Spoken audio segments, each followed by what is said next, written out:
మహాపరిశుద్ధుడు అయిన మా ప్రియ పరలోక తండ్రి, మీకు వందనములు, స్తోత్రాలు, కృతజ్ఞతాస్తుతులు చెల్లిస్తూ ఉన్నాము దేవా. మీ కృపా కనికరాలను బట్టి గతించిన కాలం అంతా మమ్మల్ని కాచి కాపాడి తిరిగి మరలా మీ సన్నిధిలోనికి మమ్మల్ని ఈ విధంగా సిద్ధపరిచి సమకూర్చిన మీ అపారమైన ప్రేమను బట్టి వందనాలు దేవా. కుడి వచ్చిన మా అందరితో మీరుండి దేవా, మీ వాక్కులను మాకు వినిపించండి. మీరే అధ్యక్షుడిగా మీ ఆత్మశక్తి ద్వారా తండ్రి, మా తండ్రిగా మీరు మా మధ్య ఉండి ఈ యొక్క వాక్య పరిచర్యను మీకు మహిమకరంగా, మా అందరికి ప్రయోజనకరంగా మేము బ్రతుకున్నట్లుగా మమ్మలను బలపరచమని, సిద్ధపరచమని కోరుకుంటూ మా ప్రభువును రక్షకుడైన యేసుక్రీస్తు వారి పరిశుద్ధమైన నామమున ఈ ప్రార్థన మనవులు అడిగి వేడుకొనిచున్నాము తండ్రి, ఆమేన్. ప్రియమైన దేవుని పిల్లారా, మరి దేవుని సన్నిధికి వచ్చిన మీ అందరికి కూడా మన ప్రభువును రక్షకుడైన యేసుక్రీస్తు వారి నామమున మీ అందరికీ వందనాలు తెలియజేసుకుంటూ ఉంటున్నాను. మరి ఈ రోజు కూడా దేవుడు మనకి ఇచ్చినటువంటి మరి పరిశుద్ధ గ్రంథంలో నుండి కొన్ని మాటలను మనం ధ్యానించుకుంటూ ఆ మాటలను అనుసరించి మనం బ్రతుకున్నట్లుగా మన హృదయాలను మనం విన్న వాక్యాన్ని బట్టి సిద్ధపరచుకుందాం. మనం చదువుకున్నటువంటి వాక్య భాగాన్ని మనం చదువుకుని ముందుకు కొనసాగుదాం. సామెతల గ్రంథము 15వ అధ్యాయము 3వ వచనం. యెహోవా కన్నులు ప్రతి స్థలము మీద ఉండును, చెడ్డవారిని మంచివారిని అవి చూచుచుండును. నేను పలానా వాక్యం చదవండి అని చెప్పగానే ఎక్కువగా తీసి వెంటనే చదవడానికి మీరు ప్రయత్నం చేయండి. కాబట్టి యెహోవా కన్నులు ప్రతి స్థలము మీద ఉండును, చెడ్డవారిని మంచివారిని అవి చూచుచుండును. దేవుడు ఆయన యొక్క కన్నులు సమస్త స్థలము మీద ఉన్నాయి. ప్రతి స్థలము మీద ఆయన కనుదృష్టి ఉంది. కనుక ఆయన పిల్లలుగా ఈ భూమి మీద బ్రతుకుతున్నటువంటి మనం దేవుడు సమస్తాన్ని పరిశీలనగా చూస్తున్నాడని, ఆయన సమస్తాన్ని గమనిస్తున్నాడని, దేవుడంటే మానవ మాత్రుడు కాదని, మహాశక్తివంతుడని మనం జ్ఞాపకాలలో ఉంచుకుని భూమి మీద మనకిచ్చినటువంటి ఆయుష్ కాలంలో మనం వేసే ప్రతి అడుగు, చేసే ప్రతి ఆలోచన, చేసే ప్రతి పని, దేవుడిచ్చిన ఈ శరీరాన్ని, అందులో పెట్టినటువంటి ఆత్మను, మన హృదయాన్ని దేవునికి అనుకూలమైనవిగా మార్చుకుంటూ దేవుడు చూస్తున్నాడన్న భయాన్ని ఎరిగి మనం బ్రతకవలసిన వారిగా ఉండాలని లేఖనాలు మనకి బోధిస్తూ ఉంటున్నాయి. ప్రతి స్థలం మీద ఆయన కన్నులు ఉన్నాయి అని చెప్తుంది వాక్యం. కనుక ఈ మాటలు ఈ విధంగా రాయబడడానికి గల కారణం ఏంటంటే, ఇదిగో దేవుడు మనకిచ్చినటువంటి కాలంలో అన్నీ గమనిస్తున్నాడు.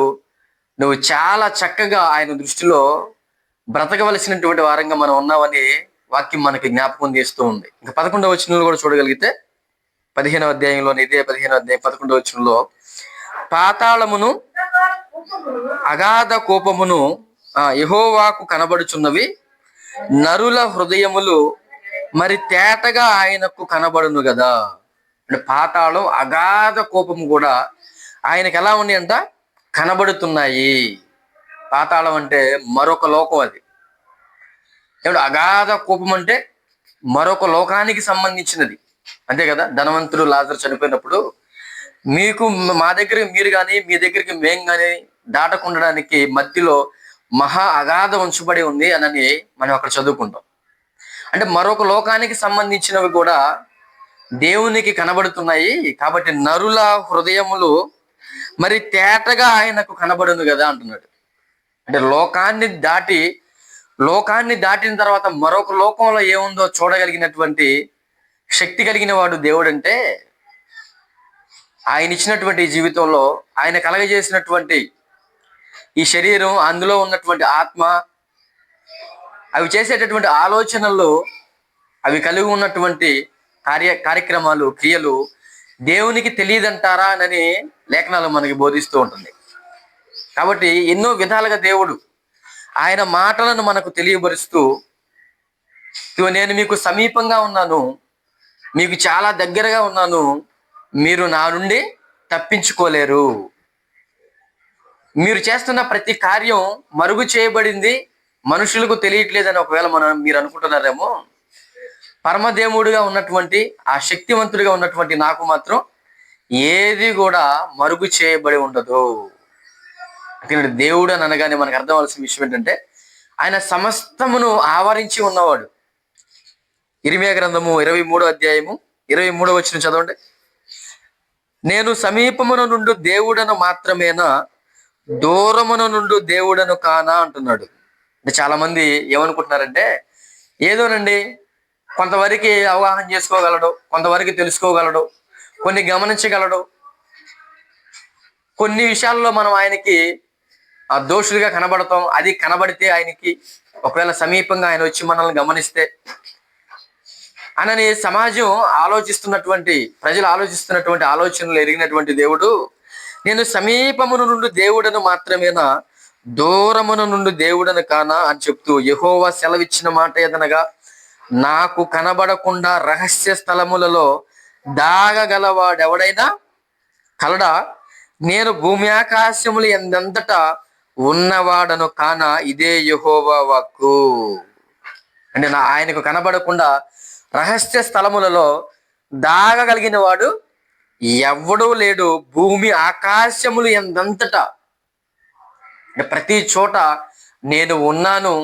నేను సమీపమున ఉండి మాత్రమే దేవుడిని కాదు, అన్ని చోట్ల నేనే ఉన్నాను అని దేవుడు మనకి తెలియజేస్తూ ఉంటున్నాడు. ఇంకా యెషయా గ్రంథము 29వ అధ్యాయము, యెషయా గ్రంథము 29వ అధ్యాయము 15-16 వచనం చూడండి. యెషయా గ్రంథము 29వ అధ్యాయము 15-16. తమ ఆలోచనలలో యెహోవాకు కనబడకుండా లోపల వాటిని మరుగు చేయ జూచు వారికి శ్రమ. దేవుడు చూడడులే, దేవుడు కనిపెట్టట్లేదులే, దేవుడికి ఏమి తెలియదులే అని అనుకుని ఏమండి ఆలోచనలు యెహోవాకు కనబడకుండా లోపల వాటిని మరుగు చేయ జూచు వారికి శ్రమ. ఒకవేళ మనం దేవునికి తెలియకుండా ఏమైనా చేయాలని సిద్ధపడితే, ఒకవేళ అలా చేస్తే చివరకు మనకు మిగిలేది ఏంటి? శ్రమ అంటున్నాడు.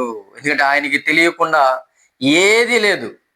మన ఆలోచనలను కూడా ఎరిగినటువంటి దేవుడు, మనం చేసే ప్రతిదీ గమనిస్తున్నటువంటి ఆ దేవునికి, ఆ దేవాతి దేవునికి ఏమంటే మనం ఏమవుతూ ఉండాలంటే, ఒకవేళ మనం ఆయన మీద తెలియక తప్పు చేస్తే, తెలియక తిరుగుబాటు చేస్తే, తెలియక ఒకవేళ దేవుడు మాటలు ఎరగక ముందు, వినబడక ముందు దేవుని మాటలకు వ్యతిరేకంగా ఒకవేళ మనం బ్రతికితే, దేవా నన్ను క్షమించు అని అడిగితే దేవుడు క్షమిస్తాడు. కానీ లోపల వాటిని మరుగు చేయాలని దేవుడు గమనించట్లేదులే, తెలుసుకోవట్లేదని ఏమంటే మన ఆలోచనలను మనం ముందు పెట్టుకుని దేవునికి కూడా మన ఆలోచనలు తెలుసుకోలేదులే అన్న ఉద్దేశం మనలో ఒకవేళ వచ్చి, మన క్రియలు ఒకవేళ దేవుని దృష్టికి కనబడవనుకుని అజ్ఞానంతో వాటిని మరుగు చేయాలని చూస్తే దేవుడు అంటున్నాడు, అలాంటి వారికి శ్రమ అంటున్నాడు. మమ్మును ఎవరు చూచెదరు, మా పని ఎవరికి తెలియను అనుకుని చీకటిలో తమ క్రియలు జరిగించు వారికి శ్రమ. అంటే మమ్మల్ని అసలు ఎవరు చూడరు, మా పనిని ఎవరు తెలుసుకోరు అని అనుకుని చీకటిలో మన క్రియలు ఒకవేళ జరిగిస్తే వారికి శ్రమ అంటున్నాడు. అని కింద అంటున్నాడు 16వ వచనంలో, అయ్యో మీరంతా మూర్ఖులు, కుమ్మరికిని మంటికిని భేదము లేదని ఎంచతగునా. కుమ్మరికిని మంటికిని భేదము లేదు. ఈరోజు మనిషి అనుకుంటున్నాడు మనిషికి దేవునికి పెద్ద తేడా ఏం లేదు అనుకుంటున్నాడు. అందుకే చూడండి, మనుషులు దేవుణ్ణి కూడా మనిషి రూపాల్లో మార్చి తయారు చేసి నిర్మించుకుని ఇదే దేవుడు అన్న ఆలోచనలోనికి మనిషి ఎందుకు వెళ్ళిపోతున్నాడంటే మూర్ఖత అనేది మనుషుల్లోనికి వచ్చింది. అందుకే అయ్యో మీరంతా మూర్ఖులు, మట్టికిని రూపించిన వానికిని మంటికిని కుమ్మరి వానికిని భేదము లేదని ఎంచతగునా. అంటే మనిషి అంటే మనిషే, ఏమంటే దేవుడు అంటే దేవుడే.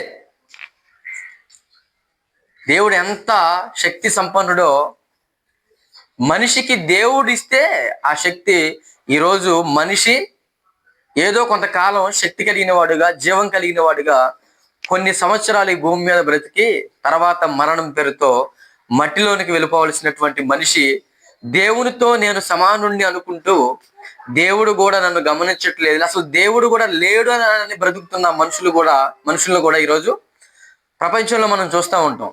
అంటే ఎంత మూర్ఖత్వం, ఎంత మూర్ఖత్వం. కింద అంటున్నాడు, చేయబడిన వస్తువు దానిని చేసిన వారిని గురించి ఇతడు నన్ను చేయలేదు అని అనవచ్చునా. చూసారండి, మనిషి ఎంత తక్కువ శక్తి కలిగినటువంటి వాడో, ఎంత చేతగాని వాడో మనిషి తన గురించి తాను బాగా ఆలోచించినప్పుడు అర్థమైంది. దేవుడు లేనిదే మనిషికి అసలు మనుగడే లేదు అన్న విషయం అది మనం బాగా ఆలోచిస్తే అర్థమైంది. కానీ మనిషి దేవుడు కలిగించిన వాటిని, దేవుడు ఏర్పాటు చేసినటువంటి వస్తువులను వాడుకుంటూ వాటిని తనకు అనుకూలంగా మార్చుకుంటూ వాటిని బట్టి గొప్పవాడినని చెప్పుకుంటూ ఇవి నేను తయారు చేశానని చెప్పుకుంటున్నాడు ఈరోజు. అంటే వస్తువే లేకపోతే మనిషి ఆ వస్తువుని ఎలా వాడాలో తెలుసుకోవడం అనేది అసాధ్యం కదా, ఆ మెటీరియల్ లేకపోతే. దేవుడు ఒక మెటీరియల్, ఒక పదార్థాన్ని ఈ సృష్టిలో పెడితే ఆ పదార్థాన్ని మనిషి దేవుడిచ్చిన జ్ఞానాన్ని బట్టి, మరల అది కూడా దేవుడిచ్చిన జ్ఞానాన్ని బట్టి, దేవుడిచ్చినటువంటి తెలివిని బట్టి ఆ ఉన్నటువంటి పదార్థాన్ని తన అవసరాల నిమిత్తం వాడుకుంటూ ఎలాగో నేర్చుకుని అలా వాడుకుంటూ, ఇగో ఇది నా శక్తి వలన కలిగింది, నా జ్ఞానం వలన నేను ఇలా చేసుకోగలిగాను, ఇగో నాకున్నటువంటి తెలివి వలన నేను దీనిని ఇలాగూ మార్చుకోగలిగానని చెప్పుకుంటూ ఏమండి తానేదో జ్ఞానవంతుడని నిరూపించుకోవడానికి అసలు దేవుడు లేడు, ఇగో నేనే దీని సృష్టికర్తని, ఫలానా దాన్ని తయారు చేసింది నేనే అంటే ఇవన్నీ మనం చూడట్లేదా చెప్పండి. అందుకే అంటున్నాడు దేవుడు, చేయబడిన వస్తువు దానిని చేసిన వారిని గురించి ఇది నన్ను చేయలేదనవచ్చునా.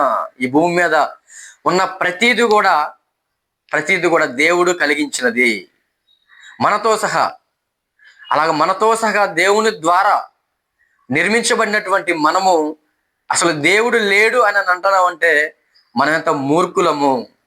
ఒకవేళ ఉన్నాడని తెలిసిన ఆయన చూడటం లేదు, ఆయన గమనించడు, ఆయన ఎక్కడో పరలోకంలో ఉన్నాడు, ఆయనకి మనం చేసే పనులు కనబడవు అని అనుకుంటే దేవుడు అందుకే మొదటగా అనేకమైన మాటలు మనకి చూపించాడు. పాతాళంలో అగాధ కోపాన్ని ఆయన చూడగలుగుతున్నాడు, నరుల హృదయాల్లో ఆయనకి తేటగా కనబడును కదా అంటున్నాడు. కింద వచ్చిన చివరిగా, రూపింపబడిన వస్తువు రూపించిన వారిని గూర్చి ఇతనికి బుద్ధి లేదనవచ్చునా. అంటే రూపించింది దేవుడైతే ఆ రూపించబడినటువంటి ఆ వస్తువు రూపించిన వారిని గురించి ఏమంటుందంట, ఇతనికే బుద్ధి లేదు. అంటే దేవుడు తన చిత్తాన్ని బట్టి మన యొక్క మేలుకరమైనటువంటి ప్రతిదాన్ని ఎక్కడెక్కడ ఉంచాలో, ఎక్కడెక్కడ ఉంటే ప్రతిదీ సరిగా తన పని తాను నెరవేర్చుకుంటూ మనుషులుగా ఉన్న మనకి అనుకూలతంగా ఈ భూమి కావచ్చు, ఆకాశం కావచ్చు, ఏమంటే ఈ భూమి ఆకాశాల మధ్య ఉన్నటువంటి ప్రతి దాన్ని దేవుడు కలిగిస్తే ఈరోజు మనిషి అంటున్నాడు ఆయనకి బుద్ధి లేదండి, అసలు కొన్నిటిని ఎందుకు కలిగించాడో దేవుడు అర్థం కావట్లేదండి, అవసరమా అన్నట్టుగా మాట్లాడతాడు. అంటే అనవసరంగా దేవుడు దేనిని కలిగించడు. మనకి అర్థం కాలేదని, మనకి ఆ విషయం మీద అవగాహన లేదని దేవుడికి బుద్ధి లేదనడం అది మన బుద్ధిహీనత అవుతుంది తప్ప, తన పుడిసిటిలో జలములు కొలిచిన వాడెవడు, జానతో ఆకాశముల కొల చూచిన వాడు ఎవడు. ఏమంటే తన దోషులతో దేవుడు ఏం చేస్తున్నాడంట, జలములను కొలుస్తున్నాడు. ఈరోజు భూమి మీద ఉన్నటువంటి జలాలు ఏమంటే ఇన్ని అని తెలుసుకోవడం అనేది అసాధ్యంగా ఈరోజు శాస్త్రవేత్తలకు కూడా అందట్లేదు. సముద్రపు లోతుల్లోనికి వెళితే కొన్ని వందల కిలోమీటర్లు, కొన్ని వేల కిలోమీటర్లు వెళ్తున్న కొద్దీ ఇంకా లోతు వస్తూనే ఉంది. అనేకమైనటువంటి ఏమంటే మనం ఎప్పుడు చూడలేనటువంటి చేపలు కావచ్చు, భయంకరమైన ఆకారాలు కలిగినటువంటి ఏమంటే చేపలు, మత్స్యములు వారికి కనబడుతూ ఉంటున్నాయి. ఇంకా వెళ్తానే ఉంటుంటే ఇంకా వస్తూనే ఉంటున్నాయి. వీరికి చేతగాక వెళ్ళడం ఇంతవరకే అనే లిమిట్స్ దాటలేని పరిస్థితుల మధ్య ఉన్నారు తప్ప మనిషి, శాస్త్రవేత్తలు కూడా. కానీ వెళ్ళే కొద్దీ అనేకమైనటువంటి లోతు కలిగినటువంటి ప్రదేశాలు, ఎప్పుడు కూడా మనం చూడలేనటువంటి అనేకమైనటువంటి మత్స్యములు, భయంకరమైనటువంటి ఆకారం కలిగినవి, అంటే రకరకాల చిత్ర విచిత్రాలు కలిగినటువంటి మరి మత్స్యాలు ఆ సముద్రపు అగాధంలోకి వెళ్ళేటప్పుడు కనబడుతూ ఉంటాయి. ఏమండి, ఈ సముద్రాన్ని గురించినట్ట ఆ నిర్మాణం చూసినా సరే మనకి ఆశ్చర్యం కలుగుతుంది తప్ప అసలు దీనిలో ఉన్న నీరెంత అని తెలుసుకోవాలన్న ఆలోచన మనకు కలిగిద్దే చెప్పండి? కలగదు. ఎందుకంటే అదే మనకు అసాధ్యం కనుక. కానీ దేవుడు అంటున్నాడు, తన పుడిసిటిలో జలములను కొలుస్తున్నాడు ఆయన, జానతో ఆకాశముల కొల చూస్తున్నాడు ఆయన. ఏమంటే ఈరోజు ఆకాశపు అంచులను ఏ శాస్త్రవేత్త అయినా సరే దీని పరిమాణం ఇంత అని చెప్పగలిగాడా? అది అసాధ్యం. అది అసాధ్యంగానే మిగిలిపోయింది. ఎందుకంటే మనిషికి ఇచ్చినటువంటి ఆయుష్ సరిపోదు ఆ ప్రయాణం మనం చేసినప్పుడు. కానీ దేవుడు మాత్రం తన జ్ఞానతో ఆకాశంలో కొలతనైనా కొలుస్తున్నాడు, భూమిలోని మన్ను కొలత పాత్రలో ఉంచుచున్నాడు. భూమిలో ఎంత మన్ను ఉందో ఆయనకున్నటువంటి విధానంలో ఆయన కొలత పాత్రతో ఆయన ఏం చేస్తున్నాడు, ఇంత కొలత, ఇన్ని పాత్రలని ఆయన భూమి యొక్క మట్టి యొక్క పరిమాణం లేదంటే బరువు ఆకారం ఇంత అని ఆయనకు మాత్రమే తెలుసు అంటున్నాడు ఆయన. త్రాసులో పర్వతములను తూచిన వాడెవడు, తూనుక చేత కొండలను తూచిన వాడెవడు? చాలు చాలు. త్రాసులో పర్వతములను తూచిన వాడెవడు? ఫస్ట్ మాట. త్రాసుతో ఆయన ఏం చేస్తున్నాడంట, ఆయనకంటూ దాన్ని ఏమంటారు మనం, కాటా అంటాం కదా, బరువులు తూచేది. ఆ కాటాతో ఆయన ఏం చేస్తున్నాడంటే పర్వతములను త్రాసు చేత ఆయన తూస్తున్నాడు. ఎందుకు తూస్తున్నాడు? బ్యాలెన్స్డ్గా ఉండాలి, బ్యాలెన్స్డ్గా ఉండాలి. అంటే మనం ఏదన్నా కూరగాయలు కావచ్చు, ఏదో ఒక పదార్థాన్ని మనం చూసేటప్పుడు ఒక కేజీ రాయి ఇక్కడ పెడితే ఆ కేజీకి సరిపడా ఆ పదార్థాన్ని మనం ఇటువైపు వేయడానికి చూస్తూ ఉంటాం, అంటే సరిపడింది అని చెప్పుకోవడానికి. దేవుడు కూడా తన త్రాసుతో పర్వతాలను ఎందుకు చూస్తున్నాడంటే బ్యాలెన్స్డ్గా ఉండాలి ఈ భూమి మీద. ఈ భూమి ఏమంటే భూకంపాలు రాకుండా, లేదంటే నా ప్రజలైనటువంటి నా పిల్లలకు ఏ హాని కలగకుండా ఉండాలంటే నేను వారిని ప్రేమిస్తున్నాను అనడానికి గుర్తుగా ఈ పర్వతాలను సమతుల్యంలో నేను ఉంచాలి అని దేవుడు పర్వతాలను తన త్రాసులో తూచి ఒక గొప్ప ఆకారాన్ని, ఒక నిర్మాణాన్ని ఏర్పరిచి పర్వతాలను ఏ ఏ ప్రదేశాల్లో ఎక్కడెక్కడ పెట్టాలో అక్కడ ఉంచి భూమి అంటే సక్రమంగా బ్యాలెన్స్డ్గా ఉండడం కోసం దేవుడు ఏర్పాటు చేశాడు. ఈరోజు వాటిని కూలదోసి ఇక్కడున్న వాటిని అక్కడ చేర్చి అక్కడున్న వాటిని మరొక చాటు చేసి ఈ బ్యాలెన్స్ని తప్పించి ఏమంటే మనుషులు ఏమైపోతున్నారు, తమ నాశనాన్ని వాళ్ళు ప్రమాదాలకు గురైపోతున్నారు. అందుకేనండి దేవుడు ఏర్పాటు చేసినటువంటి, దేవుడు నిర్మించినటువంటి దేనికి కూడా మనం ఏం చేయకూడదు, వంక పెట్టకూడదు, మార్చడానికి ఇష్టపడకూడదు. దేవుడు తన ఉద్దేశ ప్రకారం, తన చిత్త ప్రకారం ప్రతిదీ కూడా ఈ సృష్టిలో ఎక్కడెక్కడ ఏది ఉంచాలో అక్కడక్కడ దానిని ఉంచాడు, అక్కడక్కడ దానిని ఉంచాడు.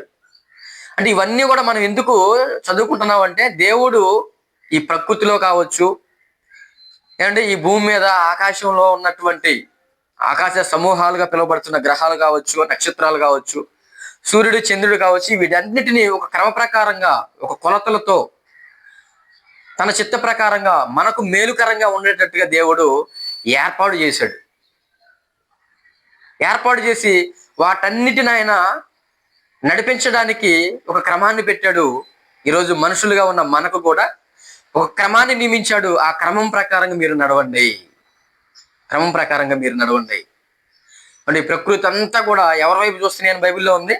ఈ ప్రకృతి అంతా కూడా దేవదూతలు, దేవదూతలు ఆకారాన్ని ధరించుకుని మనకు సేవ చేస్తున్నాయి, మనందరికి కూడా తెలుసు. ఇవన్నీ కూడా ప్రతి క్షణము దేవుణ్ణి చూస్తున్నాయి.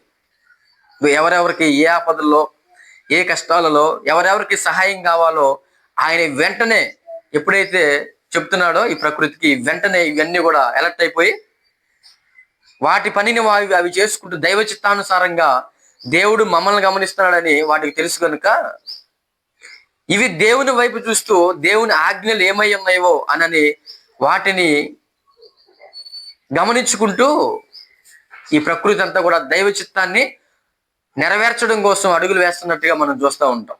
కానీ ఈరోజు మనుషులుగా ఉన్న మనకి ఈ ప్రకృతి అంతా కూడా నా మాట వింటుంది అని దేవుడు తెలియబరుస్తూ, నా మాట వినేటట్టుగా వాటిని ఏ ఏ ప్రాంతాల్లో ఎక్కడెక్కడ ఉంచానో నా ఇష్టానుసారంగా వాటిని ఉంచాను అని మనకు తెలియజేస్తూ దేవుడు అంటున్నాడు, ఆయన పిల్లలుగా ఉన్న మీరు కూడా నేను సమస్తాన్ని గమనిస్తున్నాను, పరిశీలిస్తున్నానన్న ఈ సత్యాన్ని మీరు కూడా ఎరిగి నాకు లోబడి ఉండేటట్టుగా మీరు జాగ్రత్త పడండి. లేదంటే చాలా ప్రమాదంలోకి మనం వెళ్ళిపోతాం. ఎందుకంటే దేవుని మాటకు మనం విలువ ఇవ్వకుండా, దేవుని ఆజ్ఞలకు మనం లోబడకుండా, దేవుని ఇష్టానికి మనం తావివ్వకుండా మన జీవితాలలో మన ఇష్టాలను ముందు పెట్టుకుని దేవుడు చూడటం లేదులేనని ఒకవేళ మనం ముందుకు వెళితే ఆ తదుపరి మనం చాలా శ్రమలోనికి వెళ్ళిపోతాము. అందుకే దేవుడు ఏమంటే లేడు అనేటటువంటి వాడుకుండే లక్షణాల గురించి మనం ఆలోచన చేయగలిగితే కీర్తన గ్రంథం 10వ అధ్యాయము 11వ వచనం. కీర్తన గ్రంథము 10వ అధ్యాయము 11వ వచనం చదవండి. దేవుడు మరచిపోయెను, ఆయన విముఖుడై ఎప్పుడును చూడకుండును అని వారు తమ హృదయములలో అనుకొందురు. అంటే ఏమనుకుంటారంటే ఆ పై వచనాలు చదివితే ఎవరంటే వీళ్ళు దుష్టులు, దేవుడు లేడు అని, దేవుడు అంటే భయం లేకుండా, భక్తి లేకుండా ఏముండే బ్రతికేవాడు చేసే ఆలోచనల గురించి 11వ వచనంలో దేవుడు మరిచిపోయాడు, ఆయన విముఖుడై ఎప్పుడును చూడకుండును అని వారు తమ హృదయములలో అనుకుందురు. అంటే దేవుడు మనల్ని గమనించట్లేదని అనుకునే ఆలోచన మనకు వచ్చిందంటే, ఒకవేళ గమనిస్తున్నాడని తెలిసిన ఒకవేళ దేవునికి భయపడట్లేదంటే మనము కూడా దుష్ట సంబంధమైనటువంటి వారంగానే ఉన్నాము. బుద్ధిహీనమైనటువంటి స్థితి మధ్య ఇంకా మనం బ్రతుకుతున్నాము. 13వ వచనం చూడండి. దుష్టులు దేవుని తృణీకరించుటయేలా, నీవు విచారణ చేయవని వారు తమ హృదయములలో అనుకొనుటయేలా. దుష్టులు దేవునిని అసలు తృణీకరించడం అనేది ఎందుకు జరుగుతుంది?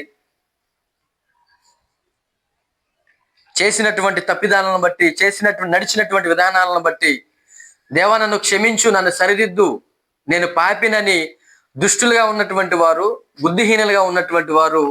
బుద్ధిహీనంగా నడుస్తున్నటువంటి వారు తమ తప్పులు దేవుడు క్షమిస్తాడని ఒప్పుకుంటే అన్న విషయాన్ని గమనించుకుని దేవునికి లోబడాల్సినటువంటి వారు అసలు తృణీకరించడం అనేది ఎలా?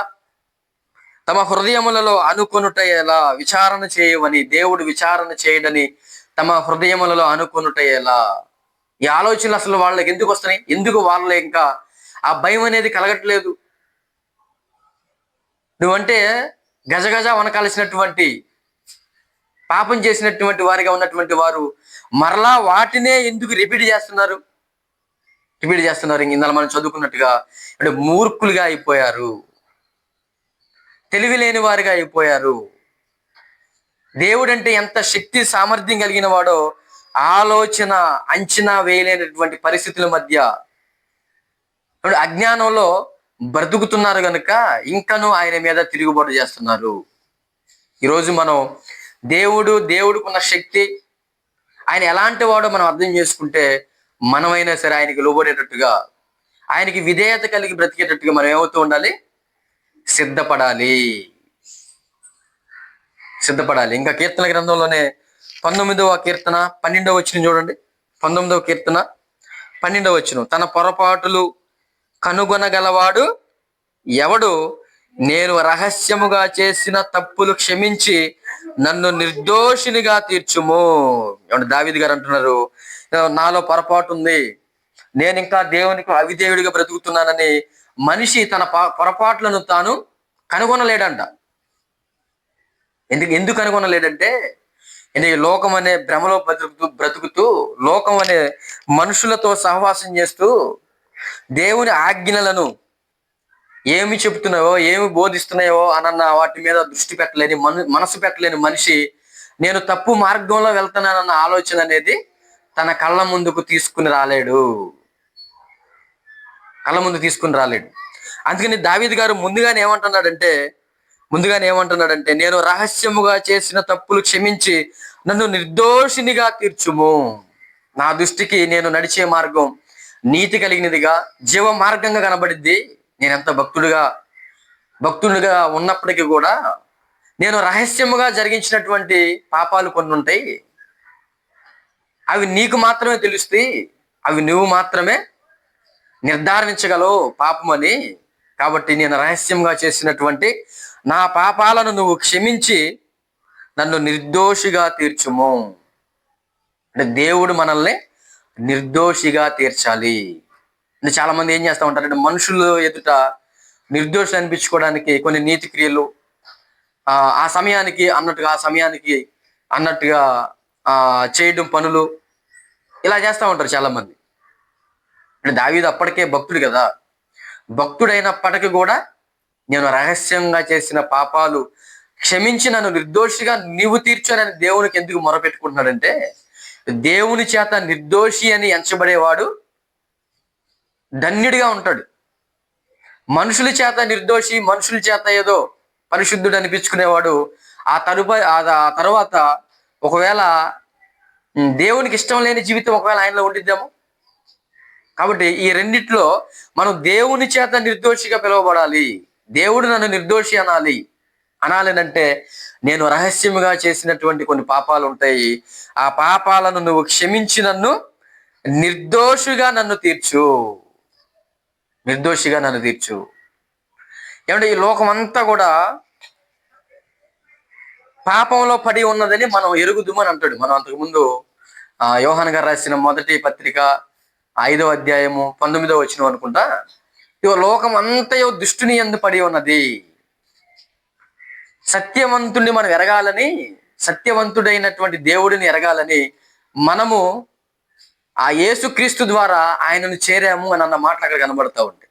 అంటే కొంతమంది మాత్రమే మరి సత్యవంతుడైనటువంటి ఆ దేవాతి దేవుడిని, యేసుక్రీస్తు అయిన తన కుమారుడైన క్రీస్తు ద్వారా ఆయన యందు విశ్వాసం ఉంచడం ద్వారా ఆ తండ్రికి, సత్యవంతుడిగా ఉన్న ఆ తండ్రికి మనం సమాధాన పరచబడ్డాం. ఆయనకి ఇష్టమైన వారంగా మనం బ్రతికాం. కానీ లోకం అంతా కూడా ఎలా ఉందన్నాడు? దుష్టుని యందు పడి ఉంది. దుష్టుని యందు పడి ఉన్న ఈ లోకం, దుష్ట కార్యాలతో నింపబడినటువంటి ఈ మనుషులు ప్రస్తుత కాలంలో ఏమంటే తప్పు మార్గంలో ఉన్నటువంటి ఈ మనుషులు ఏమన్నా అసలు ఎలా ఉండాలో తెలుసా? ఎలా ప్రవర్తించాలో తెలుసా? ఎలా ప్రవర్తించాలంటే, మనం చేసినటువంటి పాపాలను బట్టి దేవుని ఎదుట మనం నడుస్తున్నటువంటి అవిధేయ ఆలోచనలు కావచ్చు, క్రియలు కావచ్చు, వీటన్నిటిని బట్టి అసలు మనం తల ఎత్తుకోవడానికి కూడా ఇష్టపడలేని పరిస్థితుల మధ్య బ్రతకాలి. ఈరోజు మనం నిజంగా మనకి దేవుడు అంటే ఏంది అర్థమైతే, మనం చేసింది తప్పులు, పాపాలు అనని అవి దేవునికి ఇష్టమైనవి కావని మనకు అర్థమైతే. కానీ ఈరోజు సమాజాన్ని చూడండి, ఎన్ని తప్పులైనా చేయనివ్వండి, ఎంత దేవునికి ఇష్టం లేని పనులు చేయనివ్వండి, క్రైస్తవుల్లో కూడా ఏమండి, నేను తప్పు చేశానని సిగ్గుపడుతూ ముఖాన్ని చిన్నబుచ్చుకుని దేవుని ఎదుట పశ్చాత్తాపంతో నన్ను క్షమించు దేవా, నేను తెలియక తప్పు చేశానని తెలియక చేసిన వాళ్ళు ఒకవేళ దేవుని ఎదుట ఆ విధంగా ఉండాలి. ఒకవేళ తెలిసి తప్పు చేస్తే అసలు నా తల ఎత్తుకోవడానికి కూడా యోగ్యుడని కాదని ఆ లోతైనటువంటి పశ్చాత్తాపంతో దేవుని ఎదుట ఉండాల్సినటువంటి మనుషులు ఈరోజు చూడండి అలా ఉన్నారా? మనుషులు ఎన్ని తప్పులు చేసినా సమర్థించుకుంటూ మేము మంచి వాళ్ళమే, నీతిమంతులమేనని మనుషుల దృష్టిలో అనిపించుకోవడానికి ఆయా సమయాలను బట్టి హృదయాలలో పాపాన్ని కప్పిపుచ్చుకుంటూ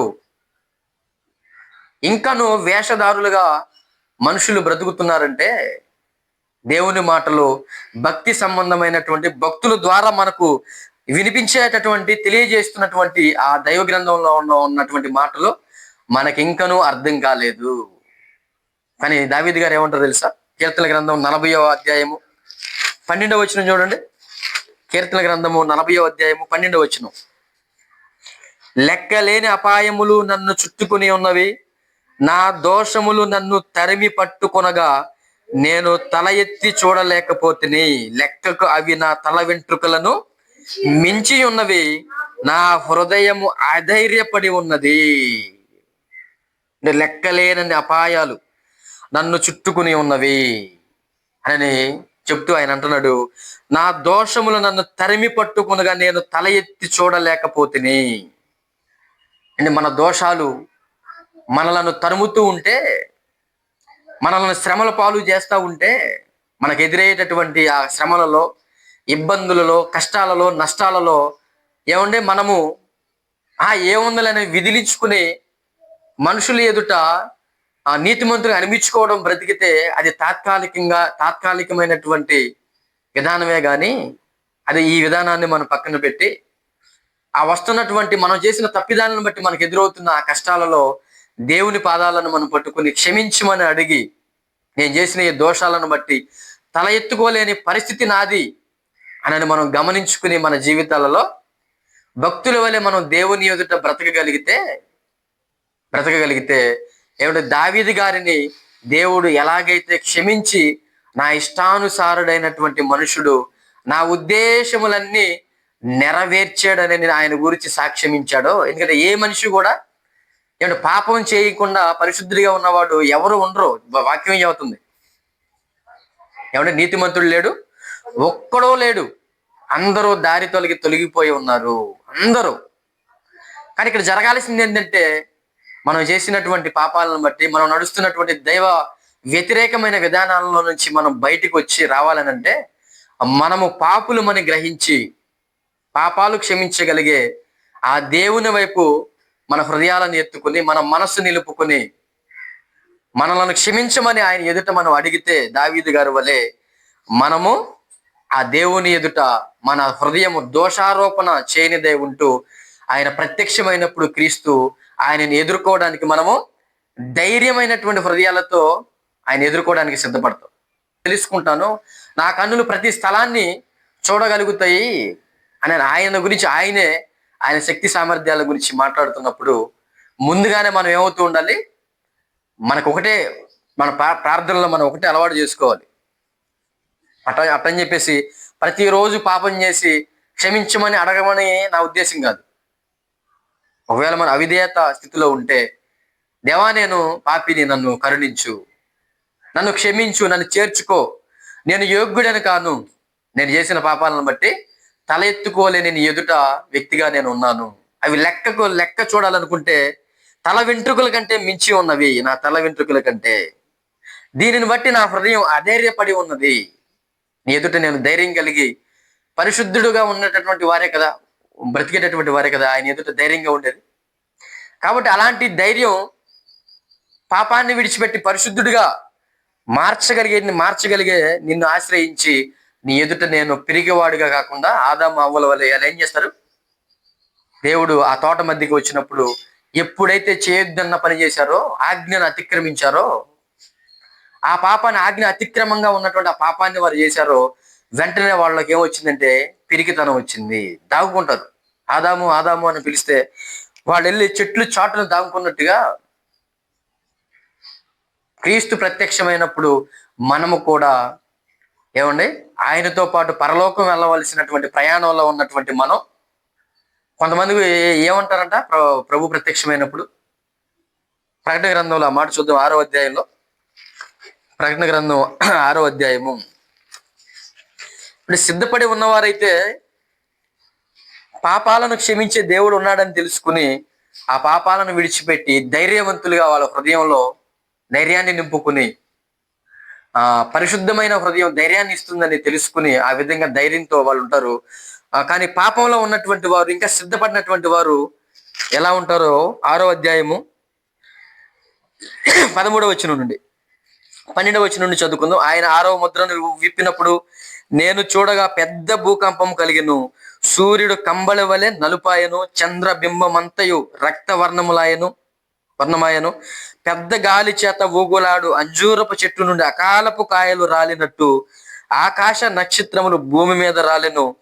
మరియు ఆకాశ మండలము చుట్టబడిన గ్రంథము వలనై తొలగిపోయెను. ప్రతి కొండయు ప్రతి ద్వీపమును వాటి స్థానములు తప్పెను.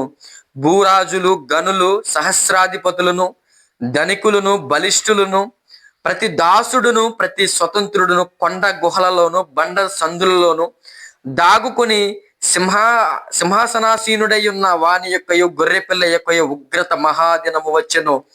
దానికి తాళజాలిన వాడెవడు? మీరు మా మీద పడి ఆయన సన్నిధికిని గొర్రె పిల్ల ఉగ్రతకును మమ్మను మరుగు చేయుడు అని పర్వతములతోనూ బండలతోనూ చెప్పుదురు. ఈ ప్రపంచం అంతా కూడా, ఈ పంచభూతాలంతా కూడా అగ్ని చేత నిలవబడి ఉన్నాయి, అగ్నితో కాలిపోవడానికి సిద్ధంగా ఉన్నాయి. ప్రభు వచ్చినప్పుడు అదే అక్కడ జరుగుతున్నప్పుడు ఆ మంటల మధ్య కాలిపోయి బూడిదైపోయి భరించలేని పరిస్థితుల మధ్య వెళ్ళే కంటే అంతకు ముందే మేమవ్వాలి, ఇదిగో పర్వతాలతోనూ బండలతోనూ వాళ్ళు ఏం చెబుతున్నారంట, మా మీద పడి మమ్మలను మరుగు చేయండి, ఆ ఉగ్రతను మేము తట్టుకోలేకపోతున్నాం. అండ్ అప్పటి వరకు ఈ బ్యాచ్ అంతా కూడా ఎలా బ్రతికారనంటే దేవునికి మరుగుగా బ్రతికారు. ఇందులో మనం చదువుకున్నట్టుగా దేవునికి తెలియకుండా లోపల హృదయ ఆలోచనలను మరుగు చేసుకునే వారికి శ్రమను మనం చదువుకున్నట్టుగా ఆ శ్రమను ఆ రోజు అనుభవిస్తున్నారు, అనుభవించడానికి సిద్ధపడుతున్నారు. పర్వతములతో బండలతో ఏమంటే ఒక రాయి తగిలితోనే ఓర్చుకోలేని పరిస్థితి మన శరీరం. అవునా? చిన్న రాయి ఒక 10 అడుగుల ఎత్తులో నుంచి మన తల మీద పడింది అనుకోండి, 1 కేజీ బరువున్న రాయి తల మీద పడితే ఎంత భయంకరమైన పెయిన్ వచ్చిందో తెలుసా? అవసరమైతే తల చిట్లిపోయింది కూడా కొంత హైట్ నుంచి పడినప్పుడు. అలాంటిది పర్వతాలతో బండలతో వీళ్ళేమంటున్నారు, మా మీద పడి మమ్మల్ని మరుగు చేయండి అంటే, పడగానే మరుగు చేయమని అంటే వాళ్ళు బతుకుతారని దాని అర్థం. పర్వతం పడితే బతుకుతారు వాళ్ళు అంటే, ఆ చావు చచ్చే కంటే ముందుగానే మా శరీరాలు ఇలాగూ చావడం అనేది మాకు మేలుగా ఉంది అనని వాళ్ళ భావన అనమాట. అంటే అదేదో దేవుడికి ముందే మరుగులేదని అన్ని సమస్తాన్ని ఆయన తెలుసుకున్నవాడని ముందుగా తెలుసుకుని వినబడుతున్న రాయబడి ఉన్న దేవుని మాటలను పట్టించుకుని ఆ మాటలకు లోబడితే మనం బండలతో పర్వతాలతో వాటి కింద పడి నలిగిపోయి చనిపోవాలన్న ఆ పరిస్థితిలోనికి మనం వెళ్లాల్సినటువంటి అవసరం లేదు. ధైర్యంగా ప్రభువుని ఎదుర్కొనేది ఎవరంటే ముందుగానే ఆయన మాటలకు విలువనిచ్చి ఆయన మాటలను అనుసరించి బ్రతకాలన్న ఆశ ఎవరికైతే ఉండిద్దో వారందరూ కూడా సిద్ధపడినటువంటి జాబితాలోనికి వెళతారు. ఆయన అంతా గమనిస్తున్నాడు. నేను కొంతమంది ఏమనుకుంటారంటే నేను నీతిగా బ్రతుకుతున్నాను, యథార్థంగా బ్రతుకుతున్నాను, నిర్దోషమైన మార్గంలో నేను వెళ్తున్నాను, అయినప్పటికీ కూడా నాకు ఎందుకో కష్టాలే వస్తున్నాయి, ఇబ్బందులే వస్తున్నాయి అనుకుంటారు చాలా మంది. అండ్ ఆయన చూడట్లేదనని మనం ముందుగా ఊహించుకుని దాన్ని ఏమంటారు, నెగిటివ్ ఆలోచనలోకి వెళ్ళిపోయి నాకేదో జరిగిపోతుంది, భక్తిగా బ్రతుకుతున్నా సరే నాకేమీ మేలుగా అనిపించట్లేదు అన్న ఆలోచనలు మనలో వస్తూ ఉంటాయి. కానీ దేవుడు ప్రతి దానికి ఒక సమయాన్ని సిద్ధపరిచాడు. ఆయన బలిష్టమైన చేతి కింద మనల్ని ఎలా ఉండమంటున్నాడు, దీన మనస్కులే మీరు ఉండండి, తగిన కాలమందు ఆయన మనలను హెచ్చిస్తాడు. ఆ హెచ్చించే వరకు కూడా మనం దీనులుగా, మనలో ఒకవేళ అహంకారపు ఆలోచనలు, అహంకారపు క్రియలు, నేనేదో గొప్ప ఉందని, నాకేదో ఉందని, ఏమండి ఆ మనుషులను దేవుడిని తక్కువ చేసి మాట్లాడడం, మనకున్న వాటిని బట్టి అలాంటి ఆలోచనలు ఒకవేళ మనకుంటే అవి మనల్ని ఎప్పటికీ కూడా ప్రయోజకులుగా దేవుని చేత హెచ్చింపబడే విధానంలోనికి ఆ యొక్క విధానం మనకి అమలవదప్పుడు దేవుడు ఏమంటున్నాడంటే ఆయన బలిష్టమైన చేతి కింద మనము దీన మనస్కులుగా బ్రతకాలి. మనల్ని మనం తగ్గించుకుని వాక్యాన్ని ప్రేమిస్తూ, ఒకవేళ నిర్దోషంగా మనం బ్రతుకుతున్నా సరే మనకు ఒకవేళ హానే తలపెడుతుంది, హానే వస్తుంది, శ్రమయే మనకు వస్తుంది అన్నది ఒకవేళ సూచనగా మనకు జరుగుతున్నా అప్పటికి కూడా మనం ఓర్చుకుని దేవుడు మనల్ని హెచ్చించే వరకు, దేవుడు మనకు మంచి దినాలు మన కళ్ళ ముందుకు తీసుకొచ్చేంత వరకు కూడా మనం ఎదురు చూసేటటువంటి విధానం ఒక భక్తి పరుడుగా మనం ఎప్పుడు కూడా అలవాటు చేసుకోవాలి.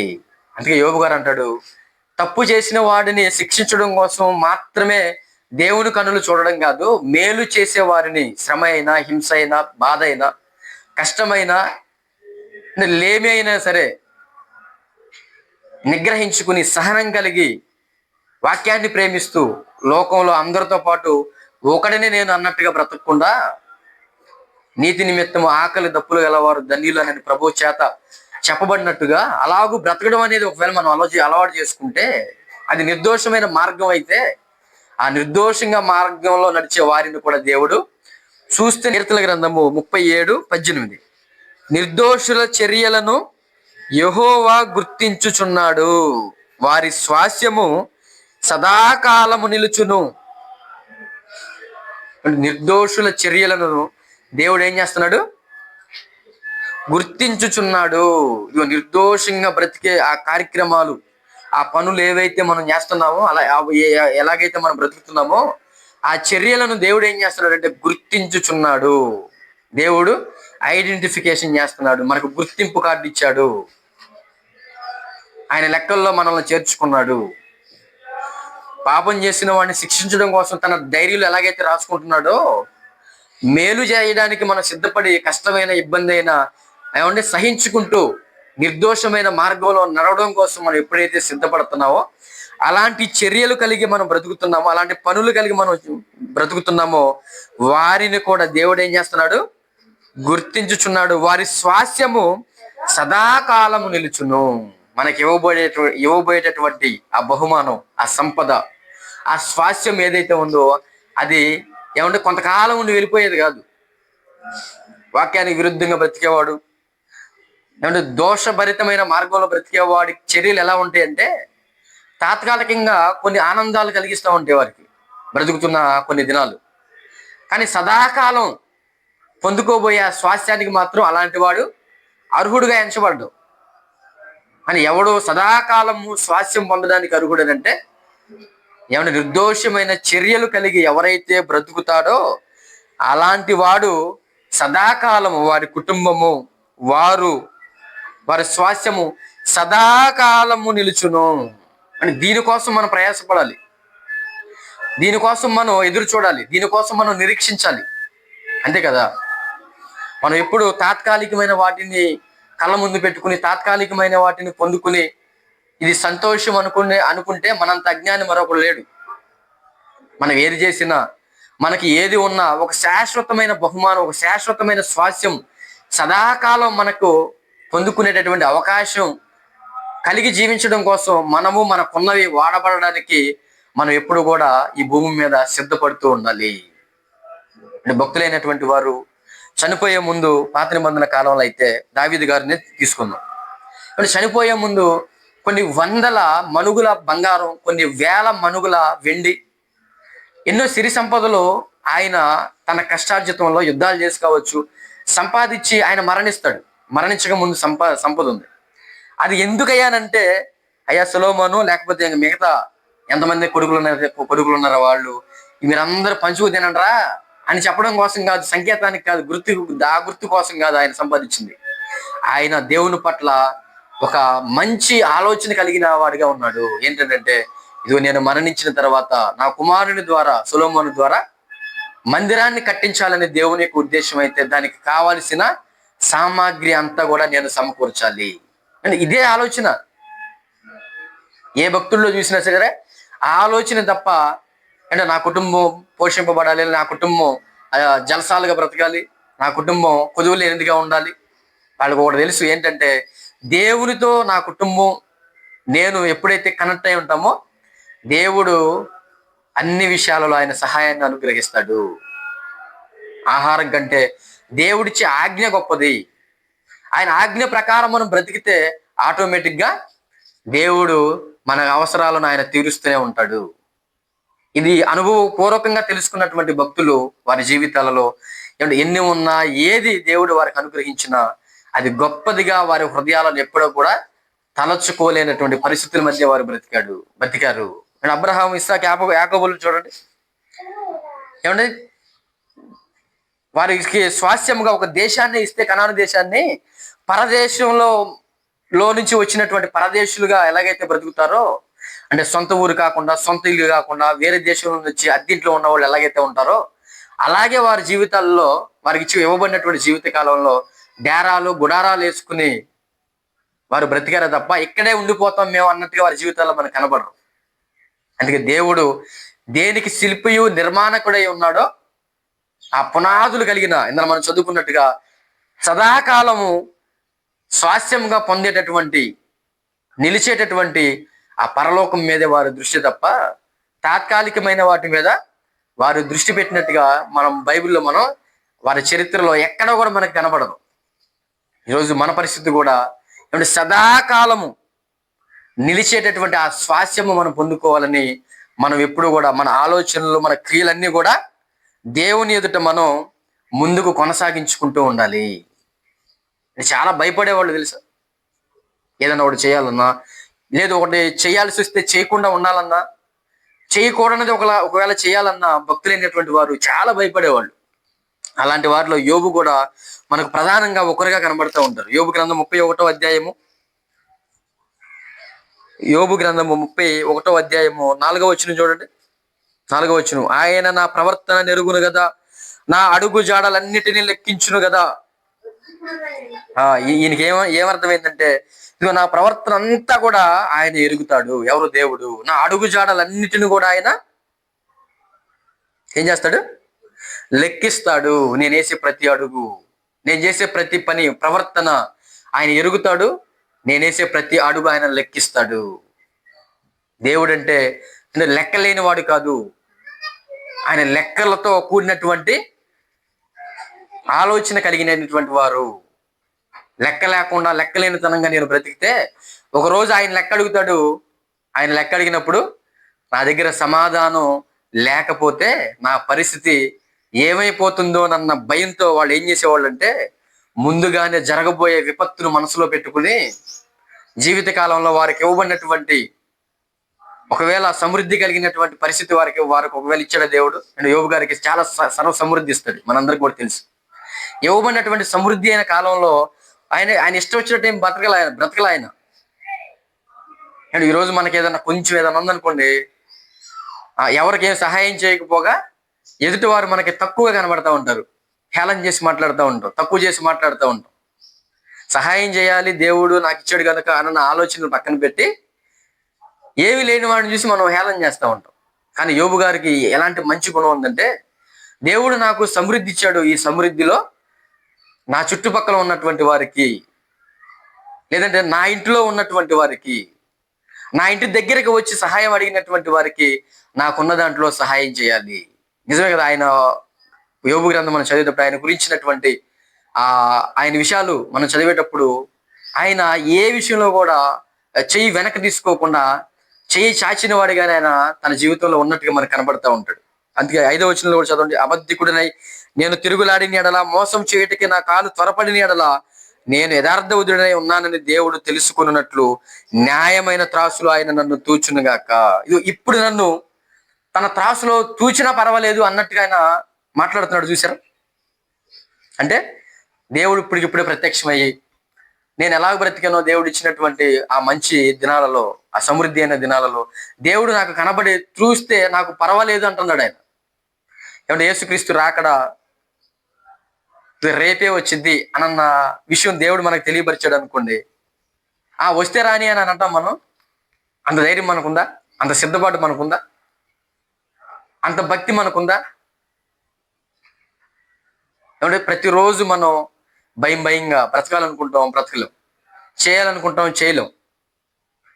ఏమంటే చిన్న చిన్న విషయాల్లో కూడా చేయడానికి మనం వెనకబడిపోతూ ఉంటాం.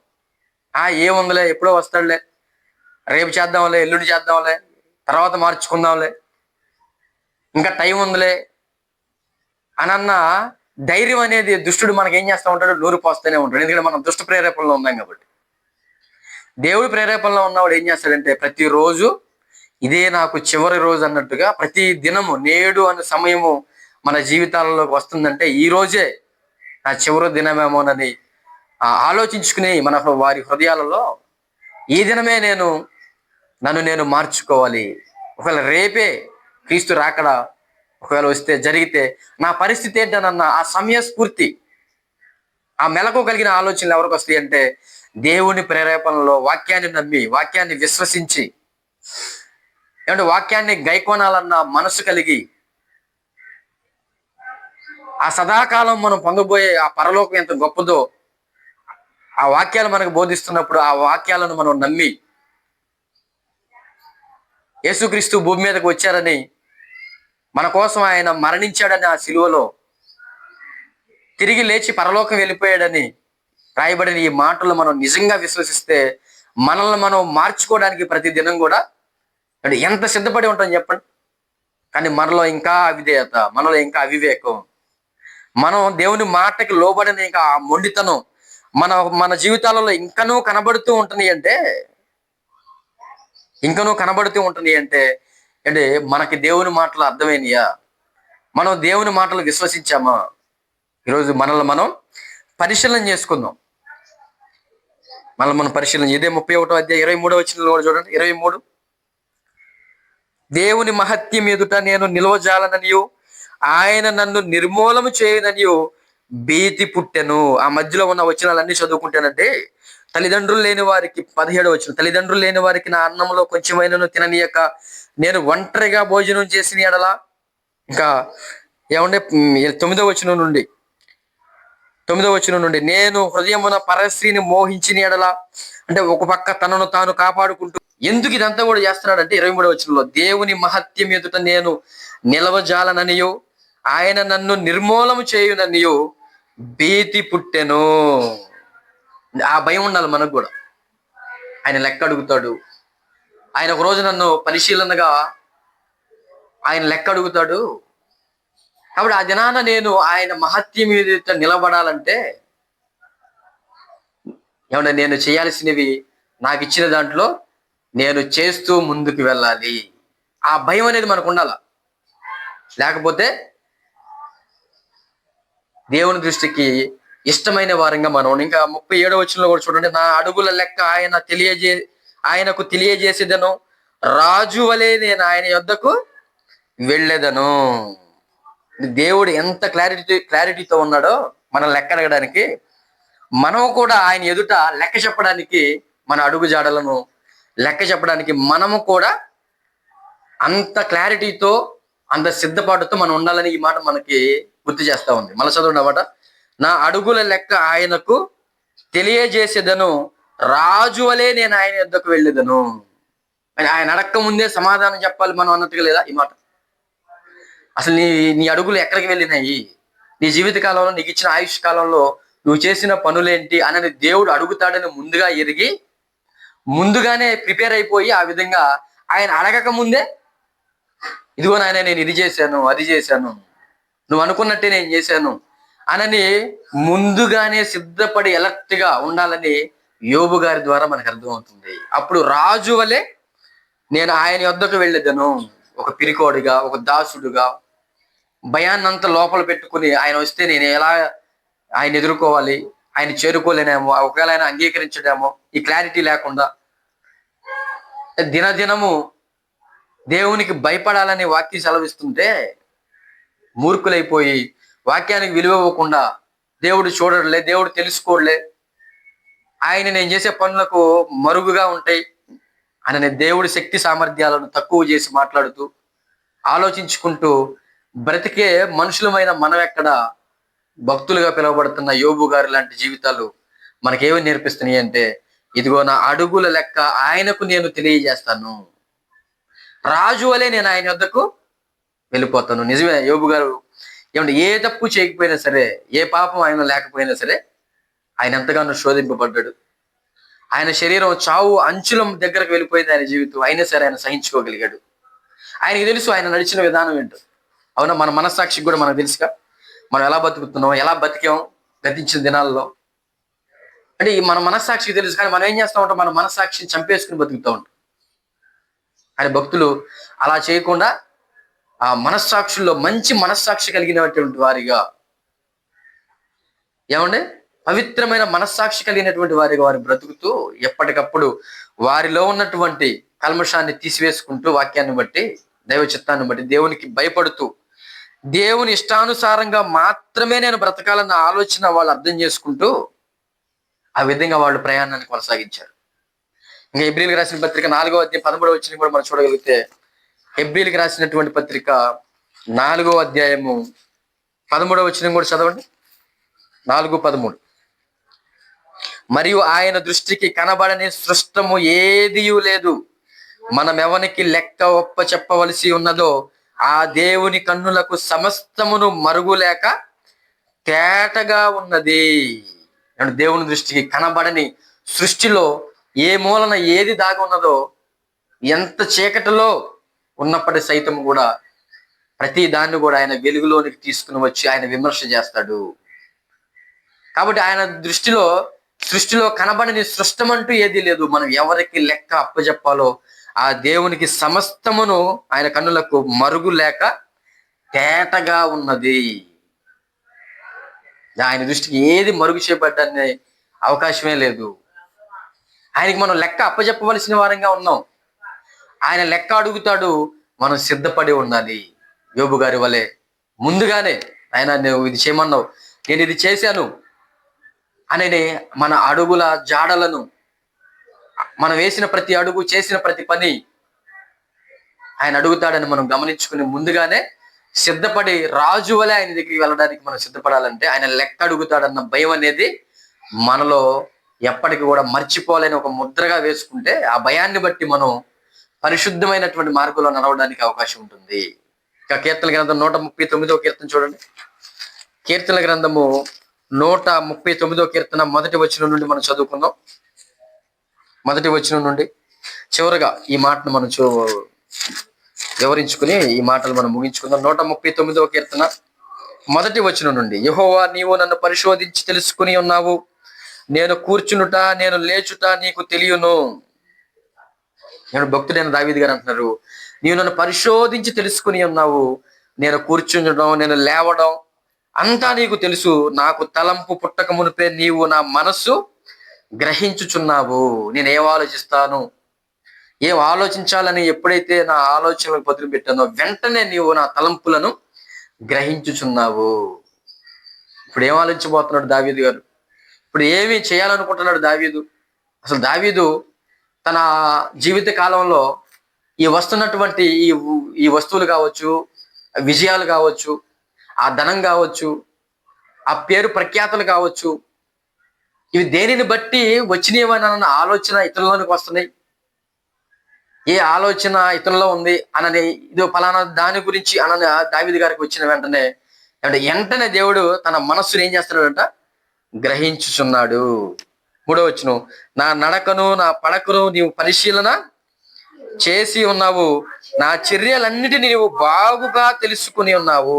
నా నడక, నా పడక, నా చర్యలన్నిటి అంటే మన పనులన్నిటిని కూడా ఆయన బాగుగా తెలుసుకుంటున్నాడు. యెహోవా మాట నా నాలుకకు రాకమునిపే అది నీకు పూర్తిగా తెలిసి ఉన్నది.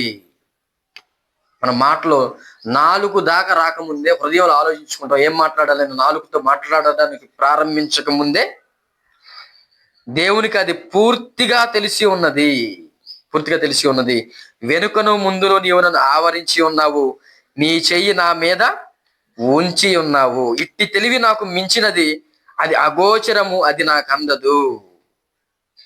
ఇలాంటి ఆలోచన నాకు తెలియాలంటే, నాకు రావాలంటే అది నాకు తెలియనిదిగానే ఉంటుంది, అగోచరంగానే మిగిలిపోతుంది అని నీ మాటలను బట్టి, నువ్వు చేస్తున్నటువంటి పనులను బట్టి, నువ్వు ప్రేమిస్తున్న మా పట్ల చూపిస్తున్న ఆ ప్రేమను బట్టి నువ్వు మాతోనే ఉన్నావు, మా ద్వారం దగ్గరే ఉన్నావు, అంటే మాతోనే నివసిస్తున్నావు అన్న ఆలోచన నువ్వు చేసిన పనులను బట్టి, నువ్వు జరిగిస్తున్న కార్యాలను బట్టి మేము తెలుసుకోవడానికి అవకాశం ఉంది. కానీ నీవు మాకు తెలియజేయించకపోతే అది మాకు తెలియదు అంటూ ఏడవ వచనంలో, నీ ఆత్మ యొద్ద నుండి నేను ఎక్కడికి పోవద్దును, నీ సన్నిధి నుండి నేను ఎక్కడికి పారిపోవద్దును. నేను ఆకాశమునకు ఎక్కినను, నీవు అక్కడ ఉన్నావు.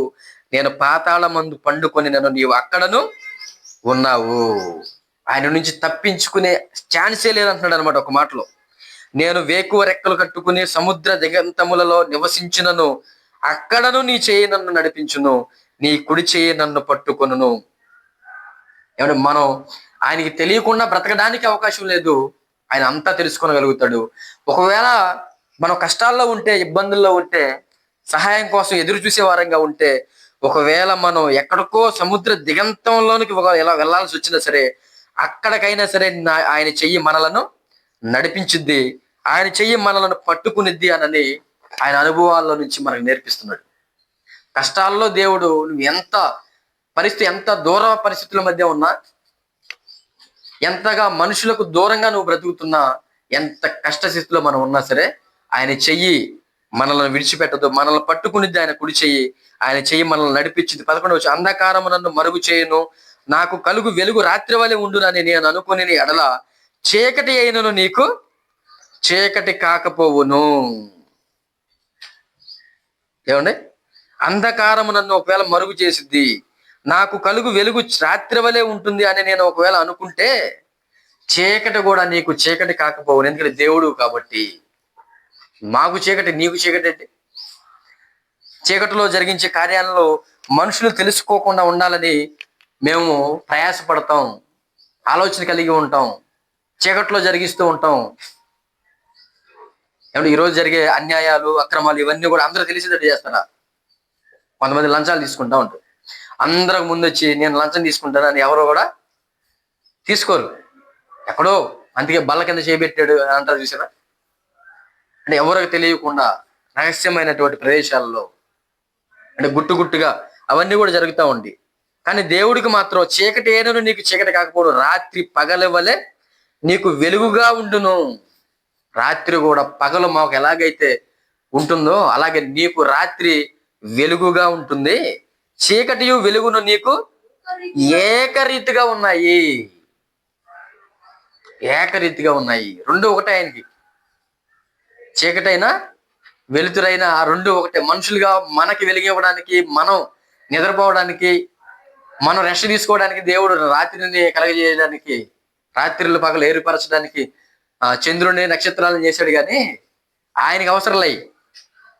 ఆయనకి రాత్రి చీకటియు వెలుగును నీకు ఏకరీతిగా ఉన్నవి అని చెబుతూ, నా అంతరింద్రియములను నీవే కలగజేసితివి, నా తల్లి గర్భమందు నన్ను నిర్మించిన వాడవు నీవే.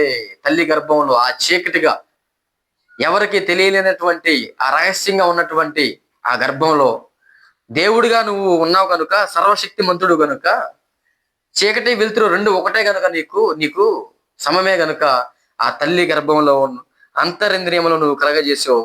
నన్ను తల్లి గర్భమందు నిర్మించావు. నీవు నన్ను కలగజేసిన విధము చూడగా భయమును ఆశ్చర్యమును నాకు పుట్టుచున్నవి. ఏమంటే భయమును ఆశ్చర్యం ఆయన కలగజేసిన విధాన్ని తల్లి గర్భంలో దావీదు గారు ఆలోచనలోకి తెచ్చినప్పుడు అసలు భయం వేస్తుంది, ఆశ్చర్యం వేసింది. ఇవన్నీ కూడా మనకు ఎందుకు చెబుతున్నాడంటే, ఆయన ఎందుకు రాయించాడంటే, దేవుడు ఏమంటే మనం చేసే ప్రతీది ఆయన పరిశీలనగా చూస్తున్నాడు, ఆయన గమనిస్తున్నాడు. ప్రతి వారికి వారి వారి క్రియలను బట్టి, వారి నడవడికను బట్టి ప్రతిఫలం ఇవ్వడానికి ఆయన సిద్ధపడుతున్నాడు. దానికి సూచనగా ఇవన్నీ చెప్తున్నాడు అనమాట. తల్లి గర్భంలో మన ఎముకలు కావచ్చు, మన అవయవాలు కావచ్చు, ఆ నిర్మాణం కావచ్చు, ఎవరూ చేయలేనటువంటిది. అంటే ఏదైనా చేయాలంటే ఆ దగ్గరికి వెళ్ళాలి మనుషులుగా మనం. దానికి కావలసినటువంటి వాటిని అన్నిటి కూడా మనం సమకూర్చుకుని ఒకదానికి ఒకటి సెట్ చేసుకుంటాం ఉన్న పదార్థాన్ని. కానీ ఒక లేనటువంటి దాన్ని దేవుడు ఏం చేస్తున్నాడు? ఆకారంగా నిర్మించి తన శక్తి ద్వారా మానవులమైన మనకి నిర్మాణాన్ని కలిగించి, అవయవాలు ఏర్పరిచి, శరీరాన్ని ఇచ్చి, ఆశ్చర్యకరంగా మనకు ఈ ఆకారాన్ని దేవుడు ఇచ్చాడు. అందుకే చూడండి, ఈ ఆకారం ఏ మనిషి కూడా తయారు చేయలేడు. ఈ మెటీరియల్ ఎక్కడ దొరకదు. దేవుడు తన చిత్తాన్ని బట్టి మన అవయవాలను ఆయా ప్రదేశాలలో ఎక్కడెక్కడ ఏముండాలో ఒక చక్కటి ఆకారాన్ని నిర్మించి దేవుడు మనల్ని భూమి మీద బ్రతకడానికి అనుకూలంగా ఈ శరీరాన్ని దేవుడు తయారు చేశాడు. దీని వెనక ఎంతో ఆశ్చర్యం ఉంది. దీనిని గురించినట్టు ఆలోచన మనం లోపలికి వెళ్ళి చేస్తే మనకు భయం కలుగుతుంది. ఎవరి పట్ల? దేవుని పట్ల. దేవుని తెలుసుకోవడం కోసం అండి మనం ఒక్కోసారి అన్నిటికంటే ప్రాముఖ్యమైనది ఏంటంటే మన శరీరం. మన శరీరం ఎప్పుడైతే ఆ నిర్మాణం ఎలా జరిగిందో, ఆ నిర్మాణం వెనక దాగి ఉన్నటువంటి రహస్యాలు ఏంటో, ఈ నిర్మాణం ఏ మనిషి కూడా చేయలేడు అని అన్నది మనకు అర్థమవుతున్నప్పుడు దీని వెనక దేవుడు ఉన్నాడు అన్న విషయం మనకి స్పష్టంగా అర్థమైంది. మొదటిది, ఈ సృష్టిని పరిశీలించినప్పుడు దేవుడు ఉన్నాడని అర్థమైంది. రెండవది, మనకి ఇవ్వబడిన ఈ శరీరం ఎంత గొప్పదో, ఏ మనిషి కూడా దీన్ని చేయలేడు, ఈ మెటీరియల్ ఎక్కడ దొరకదు అని అన్న విషయం మనకు అర్థమవుతున్నప్పుడు దేవుడు ఉన్నాడని నమ్మడం అనేది చాలా సులువు. ఈ ఆలోచన రానంత వరకు మనుషులు దేవుడు లేడంటారు, దేవుడి మీద తిరుగుబాటు చేస్తారు. ఉన్నా సరే ఆయన పట్టించుకోడు, చూడడు, ఆయన చేతగాని వాడు, ఏమి చేయలేడు, ఆయన విముఖుడు అయిపోయాడు. ఏమన్నా ఆయన చూస్తా ఉన్నాడు, ఇవన్నీ ఎందుకు జరుగుతున్నాయి? ఆయనకంటూ కొన్ని లెక్కలు ఉన్నాయి. ఆ లెక్కలు వచ్చినప్పుడు, ఆ సమయం వచ్చినప్పుడు ఆయన లెక్కలు తేలవడానికి ఆయన సిద్ధపడుతున్నాడు.